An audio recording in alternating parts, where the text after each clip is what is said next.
మిత్రులారా వార్తలు వాస్తవాలు క్లోజ్ ఎన్కౌంటర్ విత్ ఎస్ఆర్ ప్రోగ్రాంలో మళ్ళీ చెప్తున్నా మిత్రులారా మళ్ళీ చెప్తున్నా గడిచిన 10 ఏళ్లలో ఈ దేశంలో ఏ రాష్ట్రంలో ఎన్నికలు వచ్చినా ఆ రాష్ట్ర ప్రజల ఆకాంక్షలకు విరుద్ధంగా ఆ రాష్ట్ర ప్రజల మనోభావాలకు విరుద్ధంగా ఫలితాలు వస్తున్నాయి మిత్రులారా ఫలితాలు వస్తున్నాయి ఆ ప్రజలు కోరుకున్నట్టు వస్తలేదు ఫలితాలు వాళ్ళకి సంబంధం లేని ఫలితాలు వస్తున్నాయి వాళ్ళు ఊహించని ఫలితాలు వస్తున్నాయి మిత్రులారా ఇది ప్రజాస్వామ్యబద్ధంగా నేను అనలేను కానీ ఆకుల శ్రీనివాస్ రెడ్డికి ఒక వ్యక్తిగత అభిప్రాయం ఉంటుంది కదా ఆ వ్యక్తిగత అభిప్రాయాన్ని తెలంగాణ సమాజం ముందు పెడుతున్నా నాతో ఎంతోమంది ఏకీభవిస్తారో ఎంతోమంది వ్యతిరేకిస్తారో విభేదిస్తారో కామెంట్లు రాయండి మిత్రులారా మీరు పక్క రాష్ట్ర ప్రజలు ఆంధ్రప్రదేశ్ ప్రజలైతే ఒక్కసారి ఆలోచన చేయండి మీ ప్రభుత్వము నిజంగా గెలిచిన ప్రభుత్వమా లేదంటే నేను అనుకుంటున్నట్టు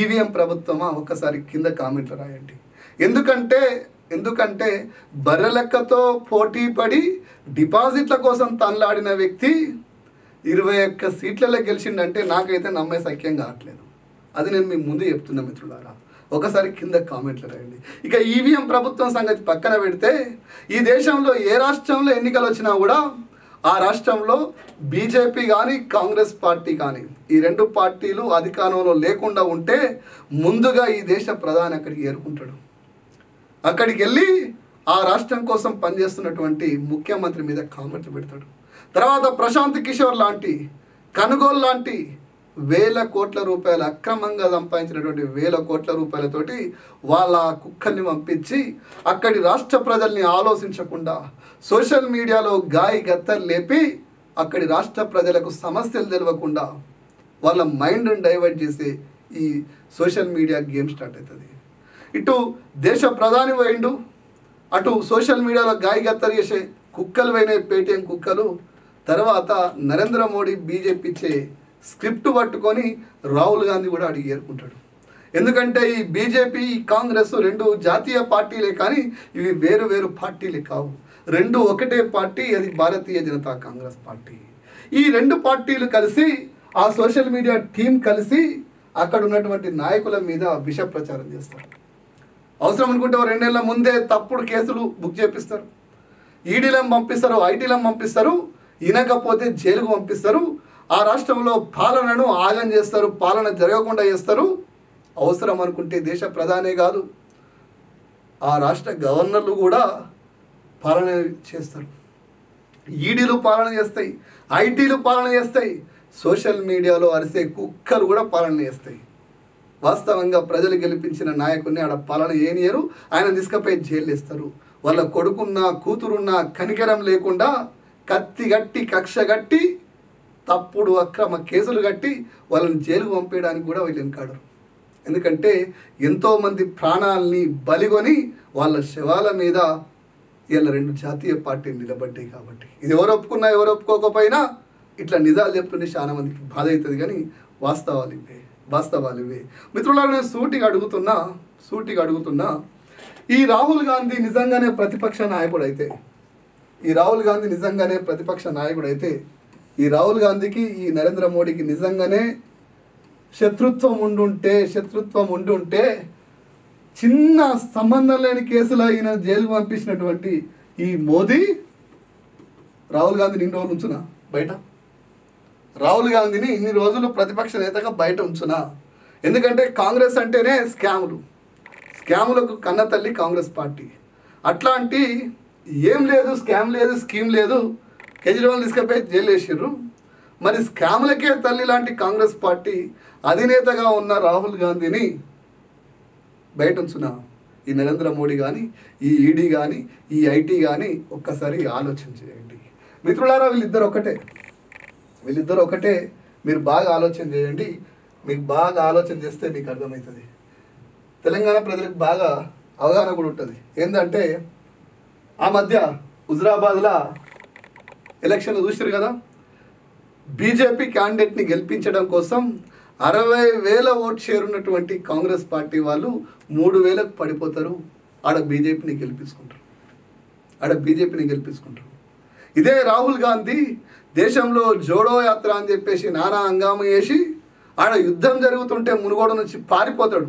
ఎందుకంటే ఆ ప్రభావం ఏదైనా పడి మునుగోడుల కాంగ్రెస్కి ఉన్న ఓటు శాతం పెరిగితే బీజేపీ ఏడనన్న ఓడిపోయి ఇట్లా అని చెప్పేసి. నిజంగా రాహుల్ గాంధీకి పౌరుషం ఉంటే, నేను సీరియస్గా చెప్తున్నా, కాంగ్రెస్ పార్టీ వాళ్ళు ఆలోచన చేయాలి. సోనియమ్మ నాకు తల్లి లాంటి సోనియమ్మ, ఈ రాష్ట్రాన్ని ఇచ్చిన సోనియమ్మ ఈడీ మెట్లెక్కినాడు ఈ చిన్న పిచ్చయ్య రాజగోపాల్ రెడ్డి బీజేపీలో జాయిన్ అయ్యాడు. అట్లాంటి నమ్మక ద్రోహి గెలుపు కోసం రాహుల్ గాంధీ ప్రయత్నం చేస్తాడా? నిజంగా కాంగ్రెస్ బీజేపీ పొత్తు లేకపోతే, వీళ్ళ బంధం లోపటి బంధం లేకపోతే, నీకు జీవితాన్ని ఇచ్చి నీ అన్నను మంత్రిని చేసి నిన్ను ఎంపీని చేసిన కాంగ్రెస్ పార్టీ కష్టాల్లో ఉంటే, సోనియా గాంధీ తల్లి ఇబ్బందిలో ఉంటే, ఆమె ఈడీ మెట్లెక్కినాడు, నువ్వు బీజేపీ మెట్లు ఎట్లెక్కినావు, నిన్ను ఓడగొట్టిపోతామని అనుకుంటాడు రాహుల్ గాంధీ. అట్లా అనుకోలే రాహుల్ గాంధీ ఏమనుకున్నాడు? బీజేపీ గెలవాలనుకున్నాడు, నరేంద్ర మోడీ కళ్ళలో ఆనందం చూడాలనుకున్నాడు. మిత్రులారా, ఆలోచన చేయండి, మీకు కూడా అర్థమవుతుంది. దేశంలో కేజ్రీవాల్ కానీ, అటు కేసీఆర్ కానీ, అటు జగన్మోహన్ రెడ్డి కానీ, ఈ బీజేపీకి సంబంధం లేని ఏ పార్టీ నాయకులనైనా తప్పుడు కేసులతోటి, అక్రమ అరెస్టులతోటి, తప్పుడు కథనాలతోటి వాళ్ళ క్యారెక్టర్ని అసాసినేషన్ చేయడం, వాళ్ళు ఏదో క్రైమ్ చేసినట్టు అబద్ధాలు ఆడడం. నిజంగా దేశ ప్రధాని ఇంత దిగజారిపోయి ఒక్కొక్క రాష్ట్రంకి పోయి, ఒక రాష్ట్రంలో అయితే ఎలక్షన్ల 2 రోజుల ముందు ఆ ముఖ్యమంత్రి విపరీతమైన కామెంట్లు చేస్తాడు, మళ్ళీ వాళ్ళతో పొట్టు పెట్టుకొని 48 గంటలు తిరిగే ముందే మళ్ళీ వాళ్ళతో పోయి కూర్చుంటాడు ఈ దేశ ప్రధాని నరేంద్ర మోడీ. నిజంగా బాధ అవుతుంది. ఎందుకంటే ఒక దేశ ప్రధాని ధర్మం పేరు మీద ప్రధానమైన వ్యక్తి ఎట్లుండాలి? ఒక్కసారి ఆలోచన చేయండి. నేను ఎవరిని తక్కువ చేయట్లేదు, ఎవరిని ఎక్కువ చేయట్లేదు, వాస్తవాలు చెప్పే ప్రయత్నం చేస్తున్నాను. కేజ్రీవాల్ని ఓడగొట్టడం కోసం బీజేపీ పార్టీ లెఫ్టినెంట్ గవర్నర్ నుంచి ఈడీ నుంచి ఐటీ దాకా ప్రతి ఒక్కరు వాళ్ళ శ్రాయశక్తులో ప్రయత్నం చేశారు, కాంగ్రెస్ పార్టీతో సహా. అందుకే అంటున్న మిత్రులారా, 2 జాతీయ పార్టీలు కలిసి ప్రాంతీయ పార్టీలను, ఆ రాష్ట్రం మీద కోసం కొట్లాడుతున్నటువంటి నాయకుల్ని, ఆ రాష్ట్ర ముఖ్యమంత్రుల్ని సైతం విడిచిపెట్టకుండా వాళ్ళ మీద కక్ష కట్టి వాళ్ళను ఓడగొట్టేదాకా అసలు వాళ్ళు నిద్రపోతున్నారు. అందుకనే అంటున్న మిత్రులారా, గడిచిన 10 ఏళ్లలో ప్రజలు ఒక రిజల్ట్ వస్తుంది అంటే వాళ్ళకు ఊహ కూడా అందది, రిజల్ట్ ఇంకో లెక్క వస్తుంది. దీని మీద ఆలోచన జరగాలి. నేను సూటిని అడుగుతున్నా మిత్రులారా, ఈ దేశ ప్రజలు ఆలోచన చేయాలి. ఇలా ఢిల్లీలో యాప్ ఓడిపోయిందని నాకేం బాధ లేదు, బీజేపీ గెలిచిందని సంతోషం ఏం లేదు. కానీ ఆ ఓటమి, ఈ గెలుపు మధ్య జరిగిన సంఘర్షణను మీ ముందు తీసుకొచ్చే ప్రయత్నం చేస్తుంది. 2 పార్టీలు కూడా మనకు సంబంధం లేని పార్టీ. వాస్తవంగా ఇక నేను బీజేపీ ఢిల్లీలో అధికారంలో ఉంటేనే మంచిది అనుకుంటా. ఎందుకంటే ఈ ఐడీలు, ఈ ఈడీలు, ఈ కథలు, ఈ కార్ఖాన్లు, ఆ లెఫ్టినెంట్ గవర్నర్లు వాళ్ళందరూ కష్టపడాల్సిన అవసరం ఉండదు. డబల్ ఇంజన్, ట్రిపుల్ ఇంజన్ కాదు, 5 ఇంజన్లు అనాలి. ఒకరు ఈడీ, ఒకరు ఐటీ, ఒకరు గవర్నర్ కూడా కండువ కప్పుకున్న కార్యకర్త కంటే కఠినంగా పనిచేస్తుంటారు. ఇవన్నిటికీ బదులు వాళ్ళకే అప్పచెప్తే, దొంగకే తాళం చేయి అప్పచెప్తే బాగుంటుంది కదా అని నాకు అనిపిస్తుంది. అలా అని చెప్పి నేను తెలంగాణలో అట్లానా? ఎందుకంటే తెలంగాణ ఈ దేశాన్ని సాగుతున్న 5 రాష్ట్రాలలో నా ఒక్క తెలంగాణ.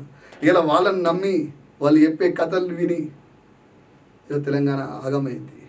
ఇట్లే కొనసాగితే ఈ దేశాన్ని సాగే రాష్ట్రం కాదు, ఈ రాష్ట్రాన్ని సాగేటోడు ఎవడు కావాలనే ఆలోచన పరిస్థితి వస్తుంది. పౌరుషం ఉన్న నేల కదా. ఈ అక్రమ అరెస్టులు, తప్పుడు కేసులు, తప్పుడు కథనాలు, కొట్లాట కొత్త కాదు తెలంగాణ ప్రజలకి. అవమానాలు కొత్త కాదు. 2500 అంటే మహిళలందరూ 2500 ఇస్తామని కాంగ్రెస్ చెప్తే బీజేపీ దానికి పాజిటివ్గా రాహుల్ గాంధీ, రేవంత్ రెడ్డి, బండి సంజయ్ వీళ్ళందరూ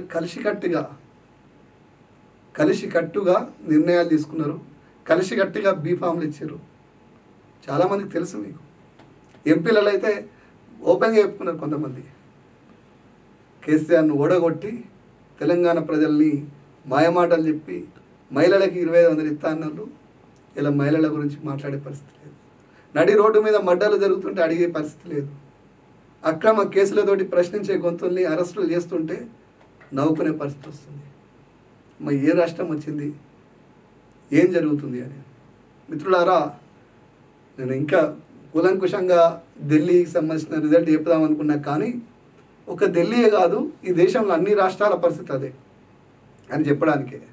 మీరు పశ్చిమ బెంగాల్ పోండి, మమత మీద చేసినటువంటి ఎలిగేషన్స్ కానీ, ఆమె మీద చేసినటువంటి విష ప్రచారమే కానీ, తెలంగాణ వచ్చినాక కవిత మీద చేసినట్టే కానీ, దేశంలో కాంగ్రెస్ అయిపోతున్నప్పుడు తల్లి లాంటి సోనియా గాంధీ మీద రాసిన మాటలే కానీ, చెప్పిన మాటలే కానీ, రాపించిన పోస్టులే కానీ, మహిళలను అడ్డం పెట్టుకొని మహిళల్ని నీచంగా కించపరుస్తూ, స్కాములు స్కీములు ఉన్న వాళ్ళంతా బీజేపీలో జాయిన్ అవుతూ మళ్ళీ బీజేపీ వాళ్ళే నీతి వాక్యాలు చెప్తూ, నీతి వాక్యం పేరు మీద, ధర్మం పేరు మీద కేసుడు తప్ప ఈ దేశాన్ని కొరగబెట్టేది ఉందా? ఒకసారి ఆలోచన చేయండి మిత్రులారా.